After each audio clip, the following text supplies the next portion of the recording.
E se a gente pudesse simplesmente tirar a água potável, limpinha e fresca do ar que a gente respira? Parece coisa de ficção científica, né? Mas a verdade é que essa ideia está bem mais perto da nossa realidade do que se imagina. Pois é, essa é a grande pergunta que a gente vai explorar aqui. E pode até parecer mágica, mas a ciência por trás disso tudo, além de ser fascinante, tem um potencial gigantesco para o nosso futuro. E olha que interessante, essa ideia não é nova, não. Lá atrás, civilizações antigas, como os Incas, já tinham sistemas super engenhosos para coletar o orvalho da neblina. O que mudou, claro, foi o salto tecnológico que nos trouxe até os modernos geradores de água atmosférica de hoje em dia. A própria natureza, aliás, já nos dá uma aula sobre como fazer isso. O besouro do deserto da Namíbia. Esse bichinho é um verdadeiro mestre. Ele usa a própria carapaça para condensar a umidade do ar e beber. É a natureza inspirando a tecnologia na sua forma mais pura.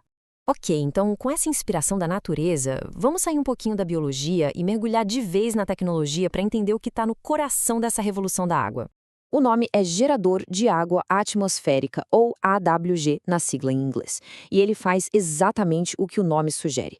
É uma máquina projetada para fazer o que parece impossível: pegar o vapor de água que está aí, invisível ao nosso redor, e transformar em água potável, prontinha para o consumo.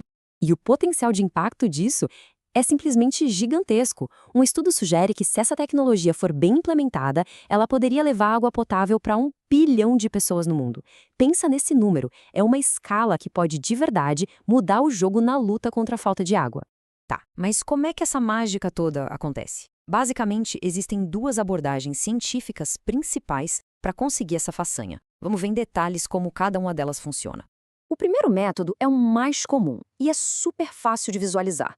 Sabe quando a gente pega uma latinha de refrigerante bem gelada num dia de calor e ela fica toda suada, cheia de gotículas por fora? Então, o princípio é exatamente esse. A tecnologia só replica e otimiza esse processo.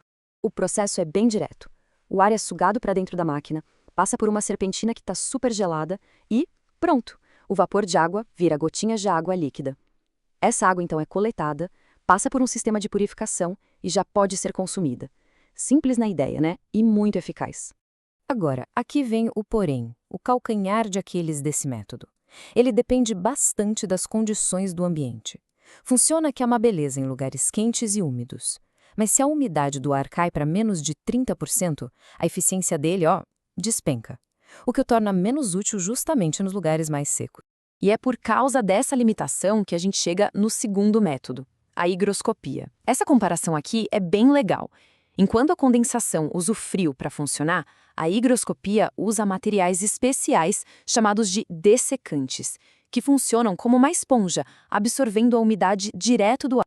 Esses materiais, os dessecantes, são tipo esponjas químicas. Sabe aqueles saquinhos de sílica que vem dentro de caixa de sapato para tirar a umidade? A ideia é a mesma, só que com materiais muito mais avançados, como géis especiais e até soluções de salmoura, que conseguem puxar a água do ar mesmo com umidade bem baixa.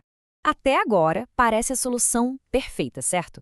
Mas, como quase toda grande inovação, existe um desafio. Um desafio bem grande que impede que isso se torne uma solução universal. E esse desafio todo pode ser resumido em uma palavra: energia. É a pergunta que não quer calar. Com uma tecnologia tão promissora, por que os AWGs ainda não estão espalhados por aí? A resposta está no custo oculto, no preço da energia para fazer essa mágica acontecer. E essa citação aqui ela é bem forte e mostra o tamanho do problema. Se a energia que alimenta esses sistemas vem de fontes sujas, como o carvão, a pegada de carbono pode ser uma das piores entre todas as fontes de água. Ou seja, a solução pode acabar sendo pior que o problema. Então, o resumo da ópera é este: a eficiência energética. Muitos dos sistemas de primeira geração gastam uma quantidade absurda de energia para funcionar. E isso torna eles caros demais e inviáveis em larga escala, especialmente naqueles lugares que mais precisam de água, mas não têm acesso a energia limpa e barata. Mas calma, a história não acaba num beco sem saída. Pelo contrário, é aqui que ela fica ainda mais interessante. A gente vai ver agora como a inovação está encarando de frente esse desafio da energia. O grande sonho, o objetivo final aqui, é criar um sistema que precise de pouca ou nenhuma energia externa. E a chave para isso é usar fontes renováveis, principalmente energia solar, que olha só que ironia, é mais forte e abundante justamente nos lugares mais secos do planeta. E a pesquisa nessa área está a todo vapor. Já estão desenvolvendo hidropainéis que geram eletricidade e água ao mesmo tempo. Estão surgindo novos géis que são super absorventes e até projetos militares estão criando unidades portáteis para os soldados em campo. A inovação está vindo de todos os lados. E este gráfico dá uma ideia do tamanho do avanço. Dá uma olhada. Um gel novo, feito de celulose, conseguiu produzir incríveis 13 litros de água por quilo de material por dia, e isso com só 30% de umidade no ar. É uma melhoria gigantesca em comparação com as tecnologias mais antigas. E o mais importante de tudo, essas inovações finalmente estão quebrando a barreira da umidade. Elas estão sendo criadas para funcionar bem em desertos, em regiões superáridas, ou seja, exatamente onde a água é mais necessária e os métodos antigos simplesmente não funcionam. E assim, a gente meio que fecha o círculo. O que começou lá atrás como uma técnica de sobrevivência super engenhosa dos Incas, evoluiu para uma fronteira da alta tecnologia, impulsionada agora por materiais avançados e pela promessa da energia renovável. Isso nos deixa com uma última pergunta, e talvez a mais importante de todas. Será que coletar a água do ar vai se tornar uma solução global para a nossa crise de água?